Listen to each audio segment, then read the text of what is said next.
ഇന്ന് നമ്മൾ ഉണ്ടാക്കാൻ പോകുന്നത് മീൻകറിയാണ്. തേങ്ങ അരച്ചു കുടംപുളിയിട്ട മീൻകറിയാണ് ഉണ്ടാക്കാൻ പോകുന്നത്. ചോറിന്റെ കൂടെയൊക്കെ കഴിക്കാൻ പറ്റിയ നല്ല ടേസ്റ്റിയായ മീൻകറിയാണ് ഇത്. അതുണ്ടാക്കുന്നത് എങ്ങനെയെന്ന് നോക്കാം. അതിനു വേണ്ട ഇൻഗ്രീഡിയൻസ് എന്തെല്ലാം ഒന്ന് നോക്കാം. ഞാനിവിടെ ഒരു രോഹു മീനാണ് എടുത്തിരിക്കുന്നത്. അത് കഴുകി വൃത്തിയാക്കി ചെറിയ കഷ്ണങ്ങളായിട്ട് അരിഞ്ഞെടുത്തേക്കുന്നതാണ് ഇത്. അതിലേക്ക് വേണ്ട ബാക്കി ഇൻഗ്രീഡിയൻസ് എന്തെല്ലാം ഒന്ന് നോക്കാം. ഒരു മീഡിയം സവോള എടുത്തിട്ടുണ്ട്, ഒരു 8-10 ചെറിയ ഉള്ളി എടുത്തിട്ടുണ്ട്, ഒരു വലിയ കഷ്ണം ഇഞ്ചി അരിഞ്ഞെടുത്തിട്ടുണ്ട്, ഒരു 8-10 വെളുത്തുള്ളി എടുത്തിട്ടുണ്ട്. നമ്മൾ തേങ്ങ അരയ്ക്കുമ്പോൾ ഇതെല്ലാം കൂടെ ചേർത്ത് അരയ്ക്കാനുള്ളത് കൊണ്ടാണ് ഞാൻ ഇങ്ങനെ എടുത്തേക്കുന്നത്. ഒരു 6 ടേബിൾ സ്പൂൺ തേങ്ങാപ്പീര എടുത്തിട്ടുണ്ട്, 1 ടീസ്പൂൺ മഞ്ഞൾപ്പൊടി, 1.5 ടീസ്പൂൺ കാശ്മീരി ചില്ലി, അതിലേക്ക് ഒരു 5 കുടംപുളി ഞാൻ എടുത്തു വെച്ചിട്ടുണ്ട്. ഇത്ര ഇൻഗ്രീഡിയൻസ് ആണ് അത് ഉണ്ടാക്കാൻ വേണ്ടത്. അതിനി ഉണ്ടാക്കാൻ തുടങ്ങാം. നമുക്ക് തേങ്ങയും മഞ്ഞൾപ്പൊടിയും മുളക് പൊടിയും നമ്മൾ എടുത്തു വെച്ചിരിക്കുന്ന സവോളയും ചെറിയ ഉള്ളിയും വെളുത്തുള്ളിയും ഇഞ്ചിയും ചേർത്ത് നന്നായിട്ടൊന്ന് പേസ്റ്റ് രൂപത്തിൽ അരച്ചെടുക്കണം.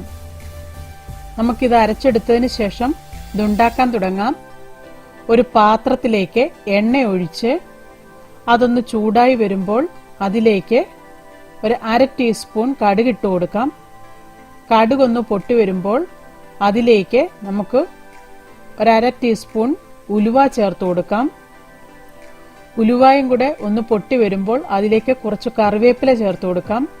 കറിവേപ്പില ഒന്ന് മൂത്ത് വരുമ്പോൾ അതിലേക്ക് നമ്മൾ അരച്ചു വെച്ചിരിക്കുന്ന തേങ്ങാക്കൂട്ട് ചേർത്ത് കൊടുക്കാം. അതിലേക്ക് കുറച്ച് വെള്ളം കൂടെ ചേർത്ത് നമുക്കിതൊന്ന് നല്ലതായിട്ട് മിക്സ് ചെയ്ത് കൊടുക്കാം.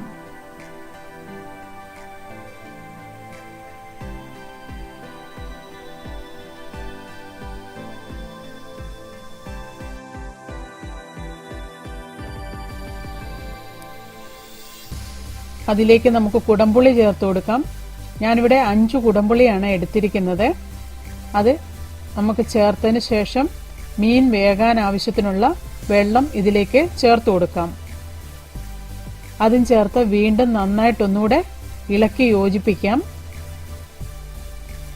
അതിനുശേഷം ആവശ്യത്തിന് ഉപ്പ് ചേർത്ത് കൊടുക്കാം. ഉപ്പും ചേർത്ത് നമുക്ക് ഈ കറി ഒന്ന് നന്നായിട്ട് തിളയ്ക്കാനായിട്ട് വയ്ക്കാം. ഉപ്പും ചേർത്ത് നന്നായിട്ടൊന്നുകൂടെ മിക്സ് ചെയ്തതിന് ശേഷം നമുക്ക് ഈ കറി ഒന്ന് അടച്ചു വെച്ച് വേവിച്ചെടുക്കാം.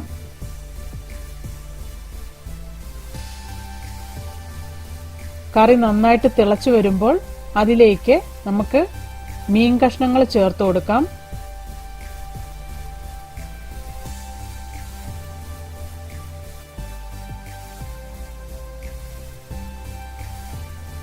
മീൻ കഷ്ണങ്ങളെല്ലാം ഇതിലേക്ക് ചേർത്തതിന് ശേഷം നമുക്കിതൊന്ന് അടച്ചു വെച്ച് ഒരു 10 മിനിറ്റ് മീഡിയം ഫ്ലെയിമിൽ നമുക്ക് വേവിച്ചെടുക്കാം.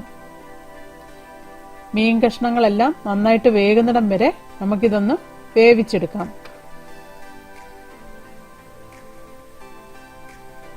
നമുക്ക് ഇടയ്ക്ക് കറി ഒന്ന് തുറന്നു നോക്കാം.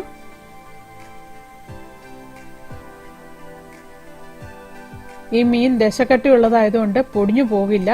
അതുകൊണ്ട് തവിയിട്ട് ഇളക്കി കൊടുത്താലും അത് പോകില്ല. നമ്മുടെ മീൻ കഷ്ണങ്ങളൊക്കെ നന്നായിട്ട് വെന്തു വന്നിട്ടുണ്ട്. ഇതിലെ ചാറ് കുറച്ചുകൂടെ വറ്റി വരണം. അതിനുവേണ്ടി നമുക്ക് കുറച്ചു നേരം കൂടെ വെക്കാം. ഈ ടൈമിൽ ഉപ്പ് വേണമെങ്കിൽ ചേർത്ത് കൊടുക്കാം. ആവശ്യത്തിനുള്ള ഉപ്പും പുളിയൊക്കെ ഉള്ളതുകൊണ്ട് ഞാനിവിടെ ചേർത്ത് കൊടുക്കുന്നില്ല. ഇതൊക്കെ നന്നായിട്ട് വെന്തതിന് ശേഷം നമുക്ക് ചാറൊക്കെ വറ്റിയതിന് ശേഷം നമുക്കിതുപോലെ ഒന്ന് ചട്ടി ഒന്ന് ചുറ്റിച്ചു കൊടുക്കാം. നമുക്ക് തീ ഓഫ് ചെയ്ത് അടച്ചു വെച്ച് ഒരു 3-4 മിനിറ്റ് കൂടെ വെച്ചതിന് ശേഷം ഒരു സർവിംഗ് പ്ലേറ്റിലെടുത്ത് നമുക്ക് സെർവ് ചെയ്യാം. എല്ലാവരും ഇത് ഉണ്ടാക്കി നോക്കണം. ഇഷ്ടമായെങ്കിൽ ലൈക്ക് ചെയ്യണം. കമൻറ്റ് ചെയ്യണം, ഷെയർ ചെയ്യണം. എൻ്റെ ചാനൽ സബ്സ്ക്രൈബ് ചെയ്യാത്തവർ സബ്സ്ക്രൈബ് ചെയ്യണം. താങ്ക്